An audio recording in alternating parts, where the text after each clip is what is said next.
বাংলাদেশের গণ অভ্যুত্থানের উত্তাল সময়ে যখন রাজপথ ছিল ছাত্র জনতার দখলে, সেই মুহূর্তে সেনাবাহিনীর ভূমিকা নিয়ে সরাসরি হস্তক্ষেপ করেছিল জাতিসংঘের মানবাধিকার বিষয়ক হাইকমিশনার ভলকার তুর্ক। সম্প্রতি বিবিসি ওয়ার্ল্ড সার্ভিসের হার্টক অনুষ্ঠানে দেওয়া এক সাক্ষাৎকারে ভলকার তুর্ক জানিয়েছেন, গত বছরের জুলাই আগস্টে যখন ছাত্র জনতা ব্যাপক আন্দোলনে নেমেছিল, তখন তারা শেখ হাসিনা সরকারের দমন নিপীড়নের শিকার হচ্ছিল।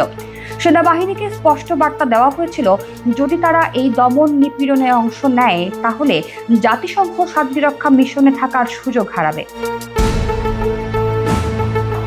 এই কূটনৈতিক চাপের ফলে পরিস্থিতিতে পরিবর্তন আসতে শুরু করে। ৮ আগস্ট দায়িত্ব নেন অধ্যাপক মোহাম্মদ ইউনূস। অন্তর্বর্তী সরকারের প্রধান উপদেষ্টা হিসেবে দায়িত্ব নিয়েই তিনি জাতিসংঘকে অনুরোধ করেন বাংলাদেশে একটি তথ্য অনুসন্ধানী দল পাঠাতে। ভলকার তুর্ক বলেন, তিনি আমাকে বলেছিলেন, আপনি কি পরিস্থিতি তদন্তের জন্য একটি দল পাঠাতে পারেন?